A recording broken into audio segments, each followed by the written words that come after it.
بیت کوین چیه؟ بیت کوین یه نوع دارایی دیجیتاله که به عنوان ابزاری برای انتقال پول درون یه شبکه همتا به همتا طراحی شده. بیت کوین در اصل در اواخر سال 2008 توسط یک شخص یا گروه با نام مستعار ساتوشی ناکاموتو به دنیا معرفی شد. بیت کوین اولین ارز دیجیتال دنیاست و برای اعتبارسنجی و حفظ امنیت تراکنش‌ها و همچنین برقراری نظم در ایجاد کوین‌های جدید از تکنیک‌های رمزنگاری استفاده می‌کنه. چون که میزان عرضه یا به عبارت دقیق‌تر تعداد کل بیت کوین‌های قابل استخراج در شبکه بیت کوین محدوده. تراکنش‌های بیت کوین توسط شبکه‌ای از نودهای غیر متمرکز تایید میشن. به این شکل که اگه اعتبار تراکنشی تایید بشه و نودها تشخیص بدن که اون تراکنش معتبره، در تاریخچه یه دفتر کل عمومی دیجیتال و غیر متمرکز به نام بلاکچین ثبت میشه. شبکه بیت کوین توسط مجموعی از مقررات از پیش تعیین شده داره میشه که بهش میگیم پروتکل بیت کوین. این پروتکل علاوه بر تأمین امنیت شبکه برای کوین‌های قابل استخراج در شبکه هم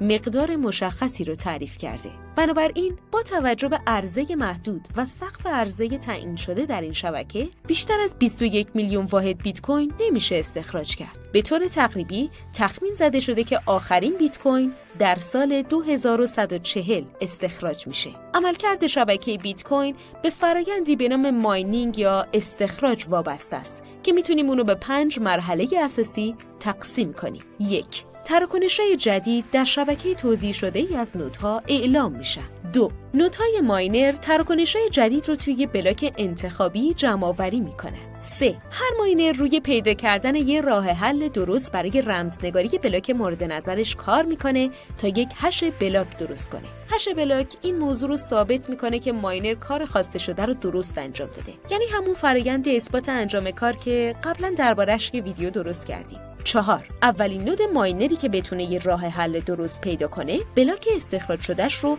به کل شبکه و نودهای دیگه اعلام میکنه.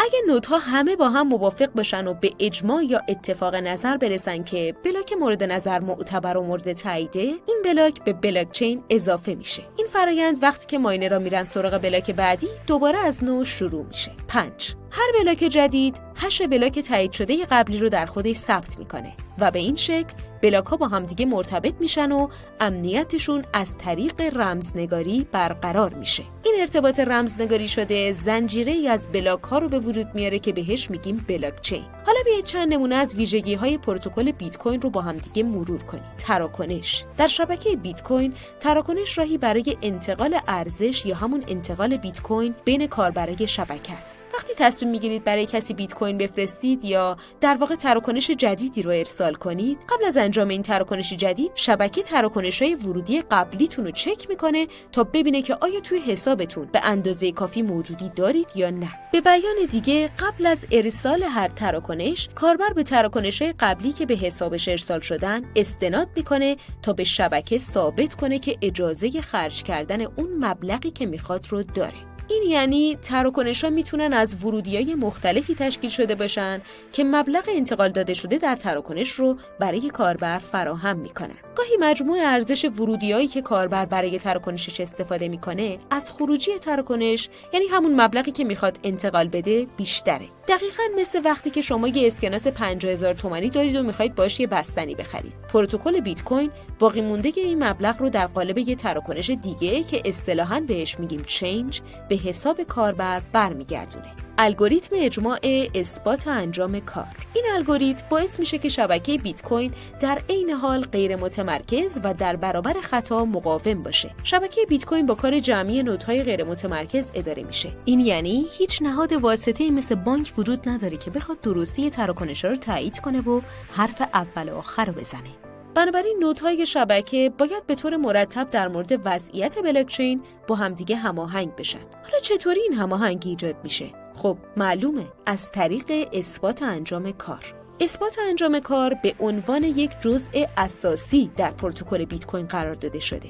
و در فرایند ماینینگ نقش مهمی رو ایفا میکنه. این الگوریتم مسئولیت ساخت بلاک‌های جدید و حفظ امنیت شبکه رو بر عهده داره. نودهای ماینر باید با آزمون و خطا یه عدد شبه تصادفی به نام نانس رو حدس بزنن که بعداً با داده‌های موجود توی بلاک ترکیب شده و از یه تابع هش عبور میکنه. در این فرایند باید محصولی به دست بیاد که با شرایط از پیش تعیین شده پروتکل مطابقت داشته باشه. مثلا یک هش که با 4 تا 0 شروع میشه و مقدارش از یه عدد خاص کمتره. اولین ماینری که یه نانس معتبر پیدا کنه پاداش استخراج بلاک رو در قالب مقدار مشخصی بیت کوین دریافت میکنه. امنیت و حریم خصوصی. بیت کوین به عنوان یه سیستم توزیع شده با تحمل خطای بیزانس یا به طور خلاصه BFT در نظر گرفته میشه و قابلیت‌هایی که در پروتکل بیت کوین تعبیه شده باعث میشه که شبکه اون تا حد زیادی در برابر حملات مقاوم و ایمن باشه. در واقع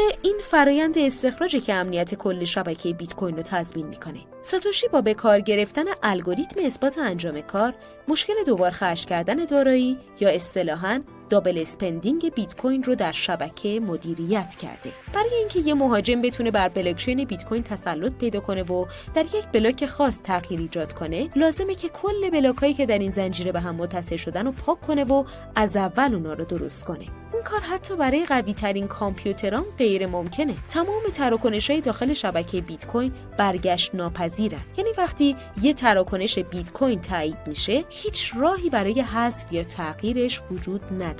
مگر اینکه یک حمله 51% با موفقیت در شبکه پیاده شه. یه همچین حمله‌ای به یک شخص یا نهاد قدرتمند نیاز داره تا کنترل بیش از 50% شبکه رو به دست بگیره و تراکنش‌های تایید شده رو لغو کنه. اما سود احتمالی همچین کاری از هزینه و تلاشی که برای انجامش لازمه خیلی کمتره، چون که این کار به قدرت محاسباتی خیلی زیادی احتیاج داره و انجام این همه محاسبه هم خیلی زمان میبره.